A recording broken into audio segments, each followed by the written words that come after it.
on Kamala becoming the presidential nominee, I'm gonna confess, I wasn't too happy about that. But I'm all in now. I'm 100% now for this reason. This representative from Tennessee, sorry, Connie, from Tennessee, he called her a DEI candidate. And then they start calling her colored. Then they start calling her out of her name. And as a black man, I can't let no white man talk about no sister like that. And I not take offense to it.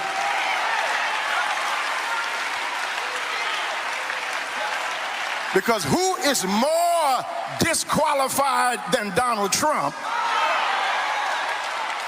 And Republicans are all in because he is the avatar for their grievance. How qualified does a black person have to be?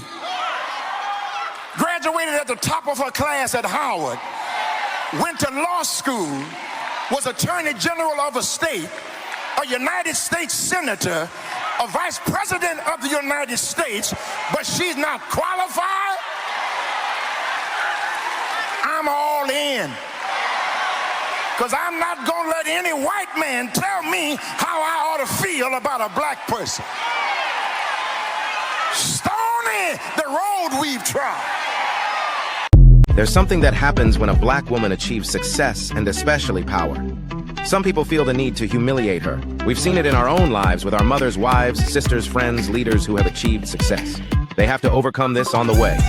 Trump clowns say that Kamala Harris is a DEI hire, even though she was the Attorney General of California, the largest population state in the U.S., elected to the United States Senate, served on Senate committees, elected Vice President of the United States, and cast tie-breaking votes as President of the Senate.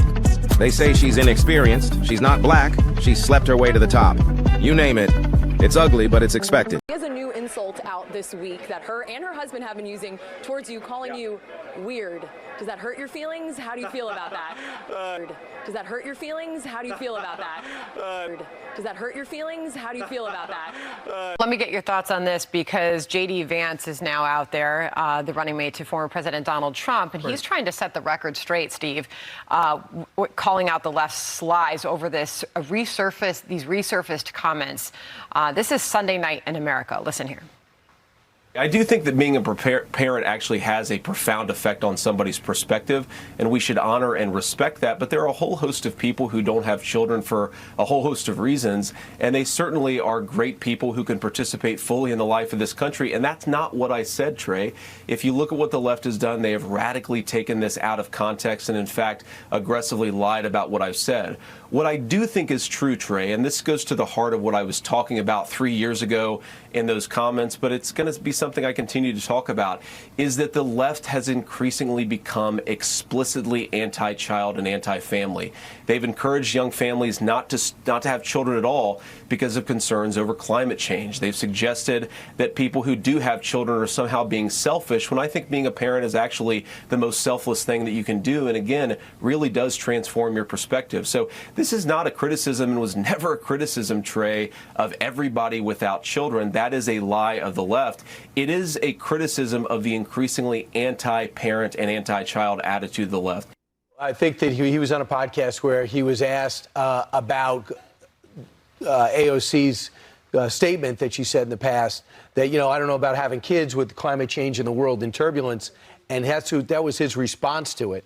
But it was brought up by Trey Gowdy about this story with he met two nuns, greatest Americans who love America. Right. What about George Washington? Never had any kids. Does that make him a bad American? And he went ahead and said, no, there's people that try to have kids or don't want to have kids and are great Americans. So he wanted to explain himself. The question is, when you're explaining, you're usually losing. And that's all they want, is him to sit there the whole time and explain the comments. He does a lot of interviews, a lot of podcasts, did a lot of publicity for Hillbilly Elegy, for the movie and for the book. So they're going to be pulling up all of this. And so that's why in the last 72 hours, we've heard all the, there have been a number of mainstream media stories where it's like, did Donald Trump pick the right guy to be his vice president?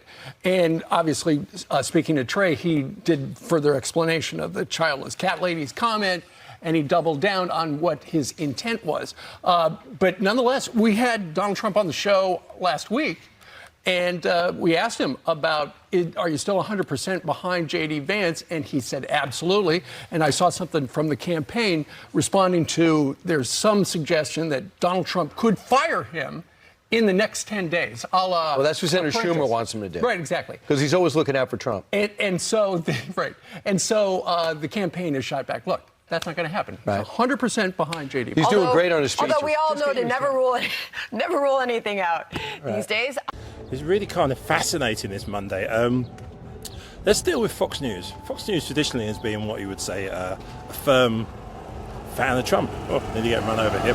A firm fan of Trump. But Stuart Varney has literally, I would say, torched those who have been attacking Kamala Harris for all of the wrong reasons.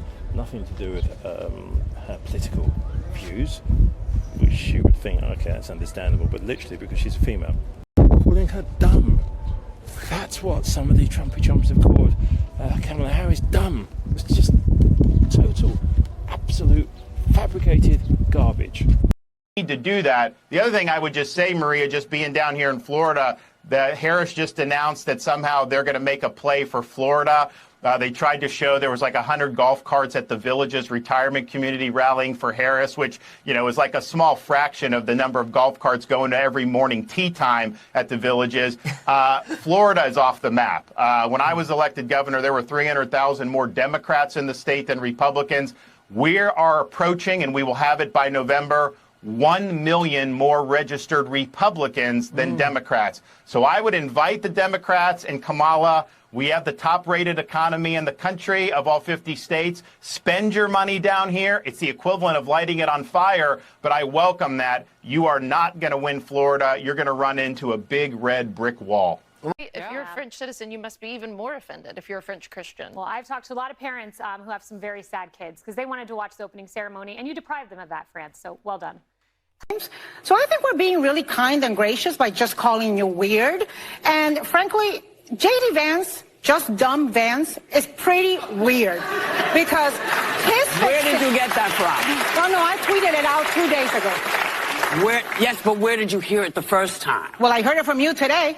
Well, you heard it from me last week. I heard it. I didn't. But let me say this. The other thing that's happened today, Gretchen Whitmer has ruled herself out of being the vice president. She's just literally interested in one thing, and that's making Kamala Harris president. And she actually explained to Morning Joe's, really interesting, her reasons why as well. Joining us now here on set, Michigan's Democratic Governor Gretchen Whitmer. She is the author of the new book, which bears the title, True Gretch, What I've Learned About Life, Leadership, and Everything in Between. Governor, thanks for being here this morning. You are later today heading out the campaign trail, heading to Pennsylvania, obviously a battleground state. You have been mentioned as a possible running mate for Vice President Harris. So let's just start there. Has the campaign reached out to you about that possibility?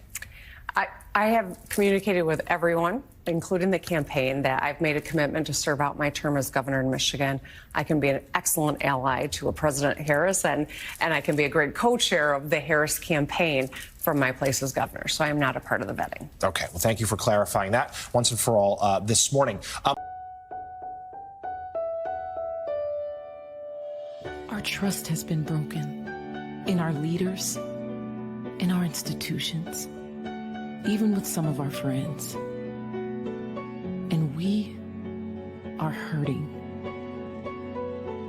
Now more than ever, we need each other to listen, to learn from one another, to rebuild those bonds. Because trust shows that we believe in the good in each other. It's what makes us human. And when we trust one another, that is when we can truly achieve great things.